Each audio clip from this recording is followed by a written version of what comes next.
Ya, baik, kita lanjutkan.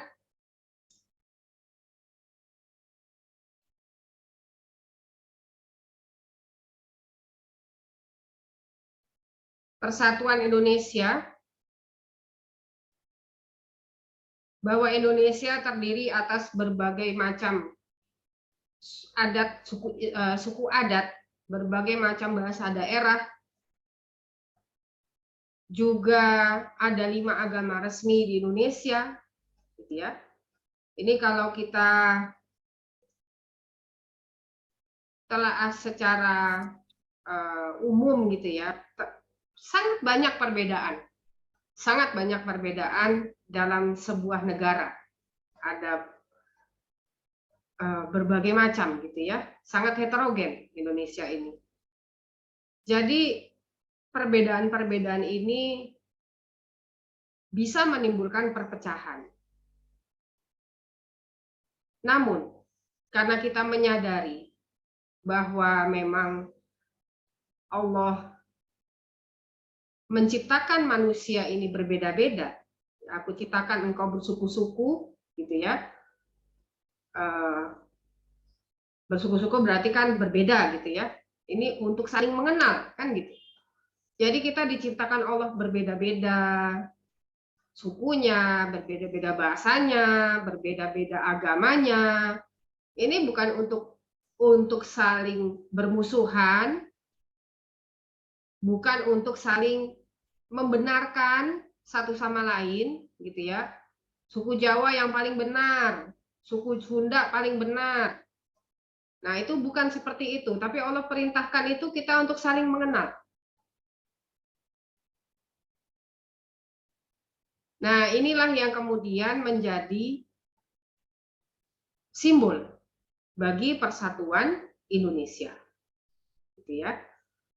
Coba saya tanya nih.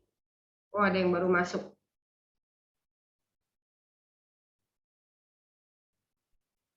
Siapa yang ini ya? Sebentar ya.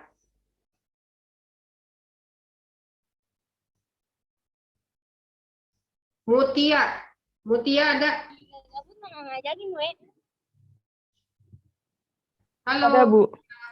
Dinyalakan sebentar videonya. Mau saya pin nih biar teman-temannya kenal.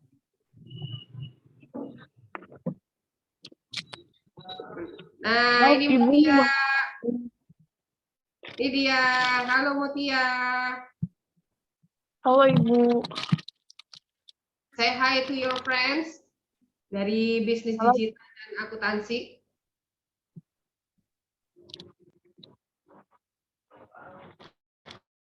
Mutia dari prodi apa?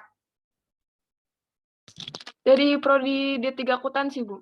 Oh, dari akuntansi. Ini kita digabung nih sama bisnis digital, ya. Walaupun berbeda prodi, Ya, ilmu Bu. yang didapatkan berbeda, kurikulumnya berbeda, mata kuliahnya berbeda, tapi disatukan oleh PPKN, gitu ya, disatukan oleh Persatuan Indonesia.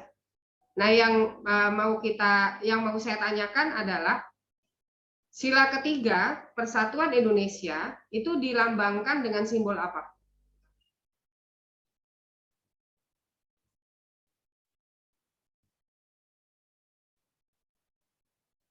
Coba saya ganti background ya. Nah, ini dia di belakang saya nih.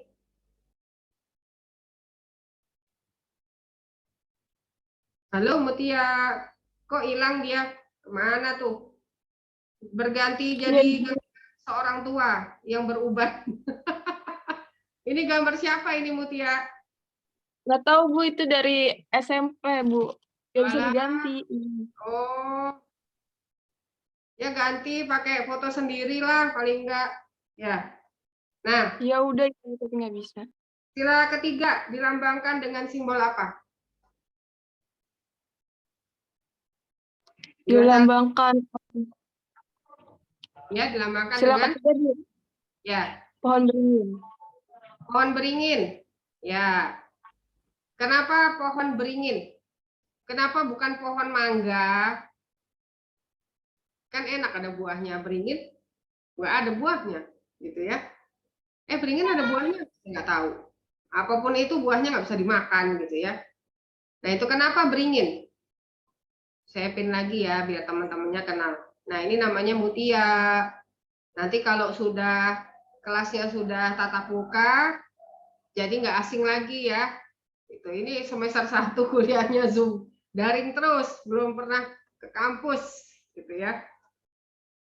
Ya, kenapa beringin Mutia?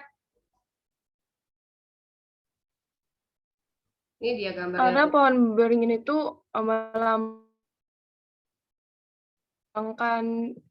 kan Bu, Ya. itu tuh melambangkan kayak itu tuh bisa melindungi seluruh rakyat Indonesia itu, Bu. Akarnya juga akar yang kuat juga bisa Mm-mm. melambangkan persatuan Indonesia gitu. Ya. Kenapa beringin? Gitu ya. Beringin ini adalah pohon yang kokoh. Kenapa kok bukan pohon yang lain? Kan jati juga kokoh, gitu ya. Beringin ini memang maknanya istimewa, sangat istimewa. Karena saya tidak mau menyebutkan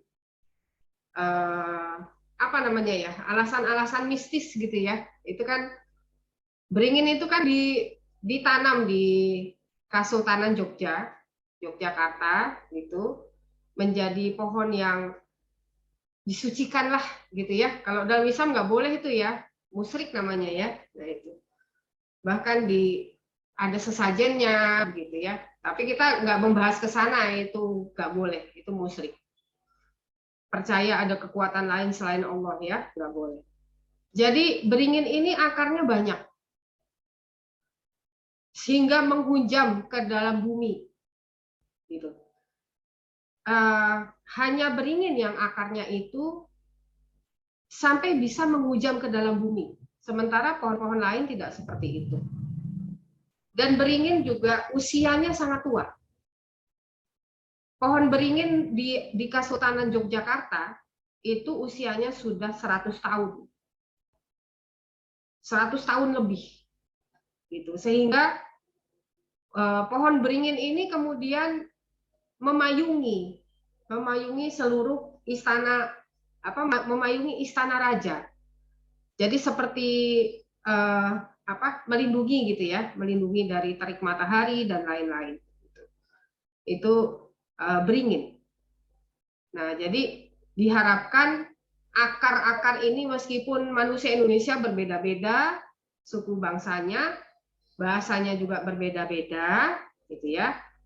Namun diharapkan perbedaan ini justru menimbulkan persatuan, bukan menimbulkan perpecahan. Nah, persatuan Indonesia ini sudah digagas oleh Sumpah Pemuda. Jadi pemuda-pemuda ini sadar gitu ya bahwa Belanda itu sebisa mungkin mengadu domba bangsa Indonesia yang berbeda-beda. Gitu. Jadi mereka Belanda ini mengarang gitu ya, mengarang stereotip orang Jawa tuh begini, orang Sunda tuh begini, gitu ya. Orang Padang tuh gini. Seperti kalau orang Padang tuh pelit, gitu ya. Orang ini enggak, itu ciptaannya Belanda supaya kita saling terpecah belah. Nah, kemudian pada zaman kolonial Belanda itu dibeda-bedakan, ada wong Sumatera, ada wong Jawa, wong Ambon, gitu ya. Tapi kemudian semuanya melebur menjadi satu pada Sumpah Pemuda. Nah, coba saya tanya nih, apa isi Sumpah Pemuda? Ada yang masih ingat? Saya mau tanya yang videonya nggak nyala aja. Sambil memastikan bahwa dia kuliah, gitu ya.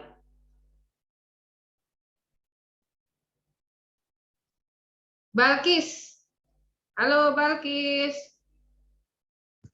Iya Ibu, halo. Halo, coba dinyalakan videonya biar teman-temannya pada kenal. Jangan nanti udah tatap muka pada kayak orang asing semua, nggak saling kenal. Karena sama ini kuliahnya pakai Zoom. Mana Balkis? Hilang. Nah, ini Balkis, saya pin ya biar kelihatan.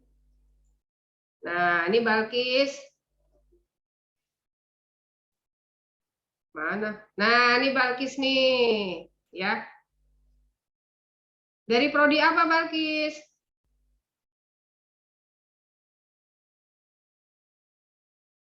Halo, dari prodi apa, Balkis? Dari prodi D3 akuntansi. Oh, sama dengan Mutia ya? D3 akuntansi. Ya, sama dengan Mutia berarti ya. Mutia kan D3 akuntansi ya. Sudah Iya, pernah Bu. ketemu sama Mutia? Pernah, Bu, waktu seminar sama kerja kelompok. Oh ya, berarti alhamdulillah eh, apa nggak asing-asing banget lah ya sama temennya ya. Gitu. Nah, bentar. Oh, ada azan. Kita break dulu ya. Azan asar.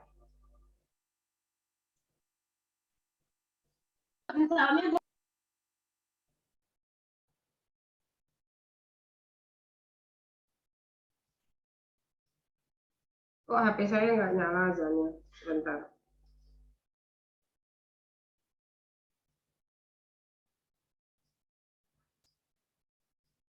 Sambil nunggu azan, Balkis, nanti pertanyaannya itu adalah isi dari Sumpah Pemuda. Iya, Bu, baik. Ya, barangkali mau nanya, mau nyari dulu.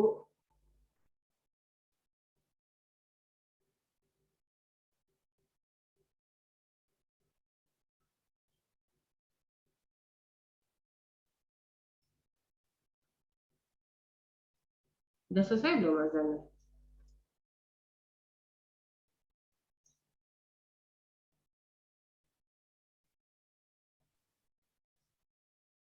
Ibu, Unijila, Ya, ya, saya izin Bu, ada kerjaan. ya boleh, nggak apa-apa. Silakan. Ini kan direkam. Nanti kan diupload ke YouTube. Ya, terima kasih Bu. Sama-sama. Ya, silakan Balkis. Sudah selesai sepertinya azannya ya. HP saya nggak nyala ini azannya. Apa isi dari Sumpah Pemuda?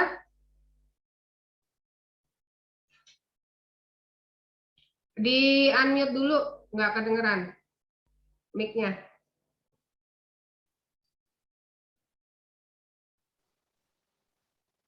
Oh iya, Bu, maaf, Bu, maaf. Ya, Kami, yang pertama, kami putra dan putri Indonesia mengaku bertanah air yang satu, tanah air Indonesia. yes. Kami putra dan putri Indonesia mengaku berbangsa yang satu, bangsa Indonesia. Ya. Kami putra dan putri Indonesia menjunjung bahasa persatuan bahasa Indonesia. Ya, itu dia Sumpah Pemuda. Dan Sumpah Pemuda inilah yang menyatukan kita semua sebagai bangsa Indonesia. Meskipun bahasa daerahnya berbeda-beda, tapi bahasa kita tetap satu, bahasa Indonesia. Maka jangan menggunakan bahasa daerah. Ketika ada 3 orang berkumpul di sana, yang satu orang Sumatera, satu orang Jawa, satu orang Sunda. Ada 4 orang lah kumpul ya. 2 orang orang Sunda, 1 orang Jawa, 1 orang Sumatera. Jangan pakai bahasa Sunda ngomongnya. Karena yang orang Sumatera dan orang Jawa nggak ngerti. Ini bisa menimbulkan perpecahan. Karena tidak melibatkan dua temannya lagi ke dalam pembicaraan.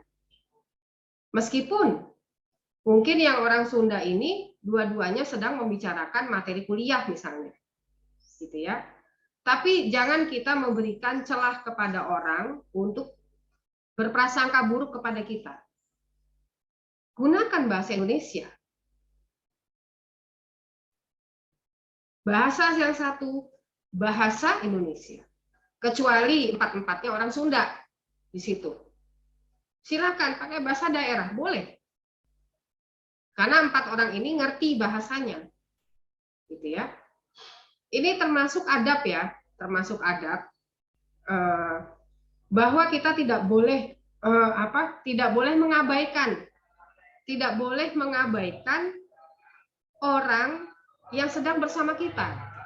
Nah, menggunakan bahasa yang tidak dipahami oleh orang lain ketika kita berkomunikasi dengan orang yang dalam kelompok itu juga, itu merupakan niradab, merupakan bentuk pengabaian terhadap seseorang.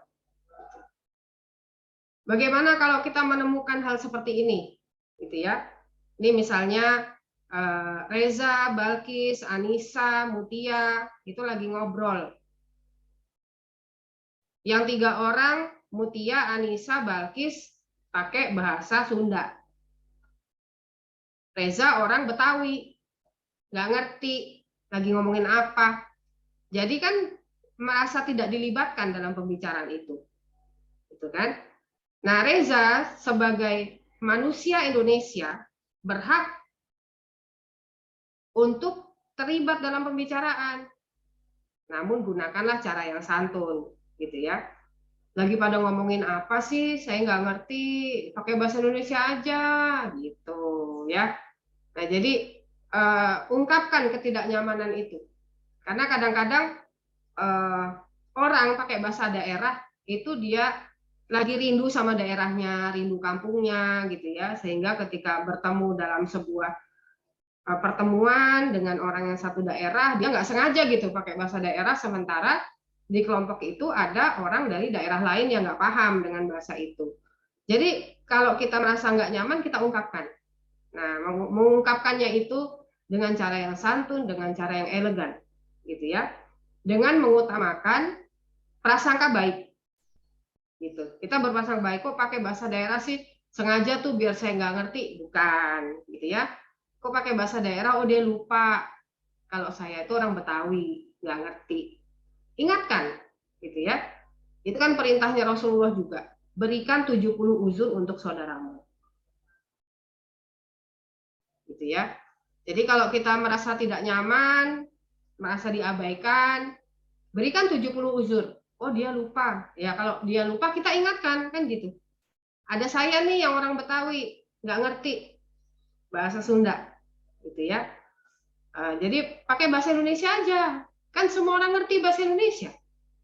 Gitu ya. Kecuali di daerah-daerah tertentu saya menemukan di daerah Jawa itu ada yang orangnya memang nggak bisa bahasa Indonesia, bisanya bahasa Jawa. Gitu. Nah itu perkecualian ya. Dia nggak bisa bahasa Indonesia sama sekali. Gitu. Nah, yaitu pengecualian. Dan tantangan buat kita untuk belajar bahasa daerah. Gitu ya. Kalau kita menetap lama loh di daerah itu, saya kan kuliahnya di Jawa, di Jogja. Jadi mau nggak mau saya harus bisa belajar bahasa Jawa gitu ya. Nah, kemudian Persatuan Indonesia juga, nah ini juga diambil dari Al-Quran surah 10, nanti dicek ya surah 10 apa itu ayat 13, dan Al-Quran surah 30 ayat 22. Keragaman adalah sebuah potensi untuk menyatukan, tapi pada sisi lain juga merupakan ancaman yang mampu memecah belah bangsa Indonesia. Keragaman adalah sunatullah. Bahkan Allah sendiri membuat kita beragam, suku budaya, juga bahasa, untuk saling mengenal. Gitu ya. Jadi perbedaan itu bisa disikapi dengan 2 cara. Yang pertama, ancaman untuk perpecahan. Yang kedua, alat untuk persatuan. Masing-masing pilihan punya risikonya masing-masing. Maka pilihlah risiko yang paling sanggup dihadapi. Gitu ya. Ya inilah hidup itu penuh dengan pilihan. Maka ketika memilih, pertimbangkan resikonya. Semua pilihan ada risiko, gitu ya. Nah, maka pilih resiko yang paling sanggup dihadapi. Nah, Ini masih merupakan penjelasan dari Persatuan Indonesia untuk meminimalisir perbedaan menjadi ancaman perpecahan. Maka bangsa Indonesia ini membangun sebuah budaya, namanya budaya gotong royong. Gitu ya, budaya gotong royong ini sangat berperan untuk mempersatukan bangsa Indonesia. Makanya di setiap desa, setiap daerah pasti ada budaya gotong royong. Nah, ini anak-anak muda jangan sampai nggak ikut. Ya, kalau di RT ada gotong royong, ikut. Karena itu menimbulkan persatuan. Satu RT. Kita berawal dari yang kecil dulu ya, belajar. Lingkungan terkecil dalam sebuah keluarga itu kan RT, rukun tetangga. Ya rukun dulu sama tetangga. Tetangga kan nggak semuanya orang Jawa, tidak semuanya orang Sumatera gitu. Macam-macam tetangga kita. Ada yang Islam, ada yang Kristen, ada yang Hindu, ada yang Buddha, ada yang Sumatera, ada yang Jawa. Jarang ketemu. Nah, maka dibuatlah budaya gotong royong supaya para tetangga ini ketemu. Gotong royong ini maknanya sangat dalam loh. Gitu ya. Mengajarkan kita bekerja sama dengan orang-orang lingkungan rumah kita yang berbeda bahasanya, berbeda adatnya, berbeda agamanya. Di situ kita berlatih untuk beradaptasi. Ya. Nah, ini juga persatuan ini merupakan kewajiban kita juga untuk memeliharanya, gitu ya. Untuk menciptakan persatuan, memelihara persatuan, mempertahankan persatuan Indonesia.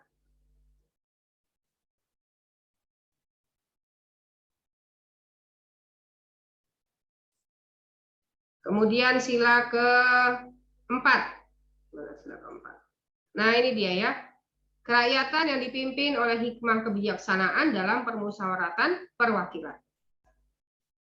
Jadi manusia Indonesia, mau dia laki-laki, mau dia perempuan, mau dia agamanya apapun, mau dari suku adat apapun, apabila menghadapi sengketa,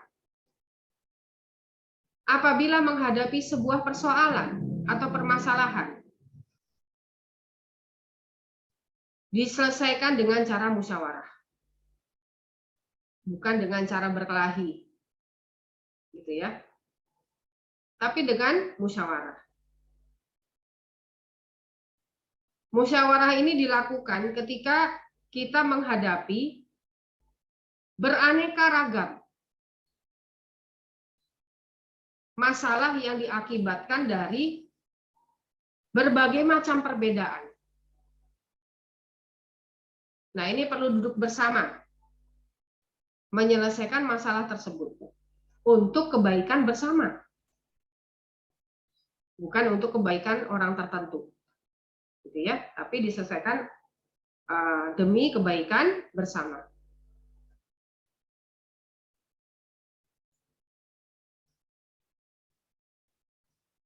Dalam musyawarah,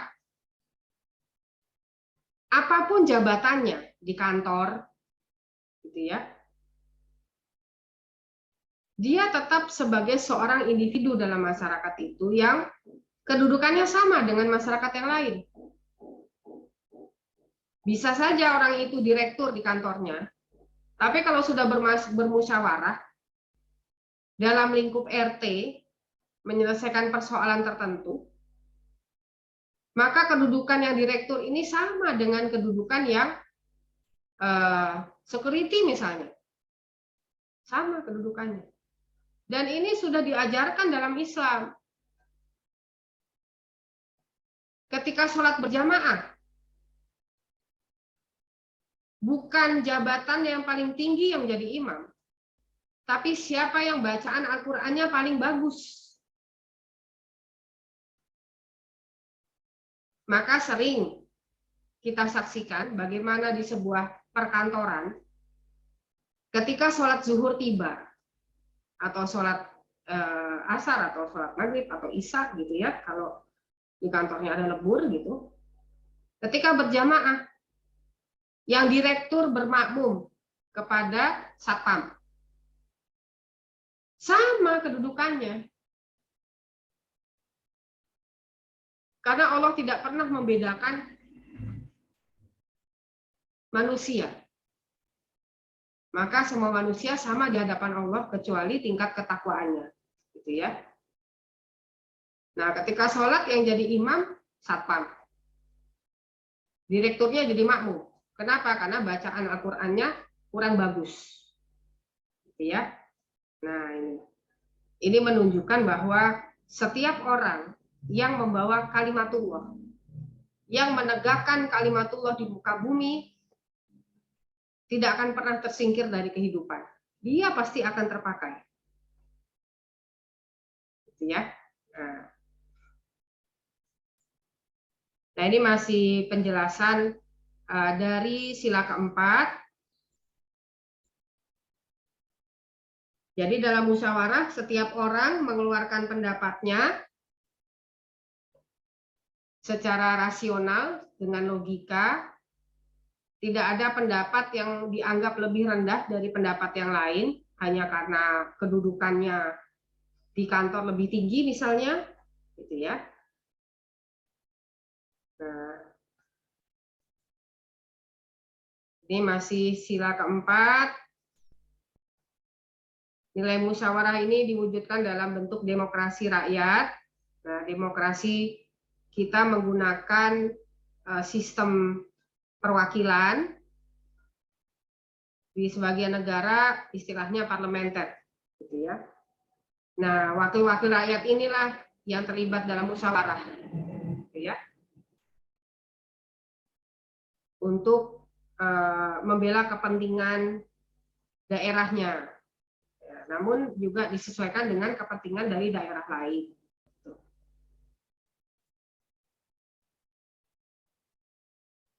Nah, ini demokrasi kita, demokrasi musyawarah itu berbeda dengan demokrasi liberal. Kalau demokrasi liberal itu dia bukan musyawarah tapi voting, gitu ya, suara terbanyak siapa gitu. Nah, ini musyawarah dalam sila keempat merupakan perintah Allah dalam Al-Quran surat Ali Imran ayat 159.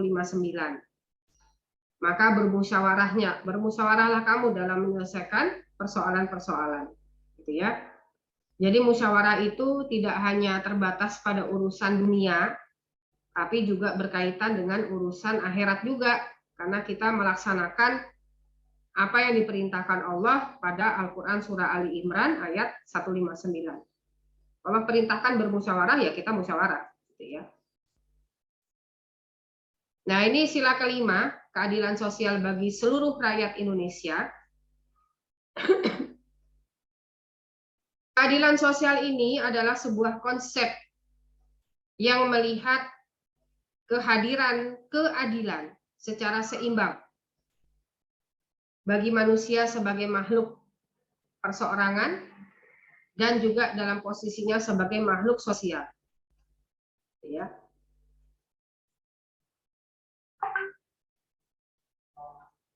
Keadilan sosial adalah harapan bagi seluruh bangsa Indonesia.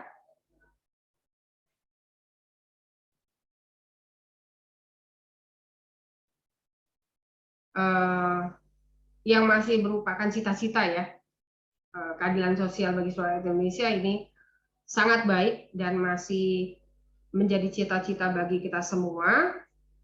Ada yang sudah terwujud, ada yang belum gitu ya. Nah, itu biasa. Tidak mungkin langsung terwujud semuanya.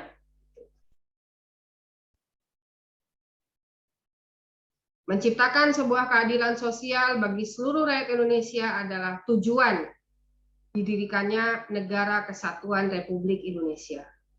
Ya, jadi ini tujuan kita sama-sama. Mari kita wujudkan bersama-sama.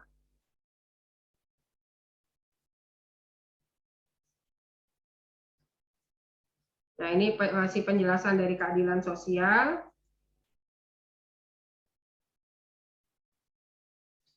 Nanti bisa dipelajari oleh mahasiswa.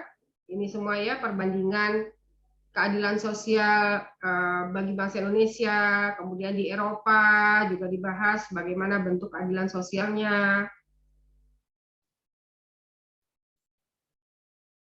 Nah, ini ya. Nanti kita bahas sedikit deh minggu depan ya. Nah, ini Al-Quran Surat Al-Maidah.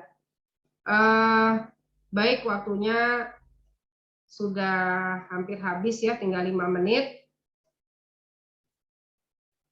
Silahkan kalau ada pertanyaan, barangkali masih cukup waktunya ya, 5 menit.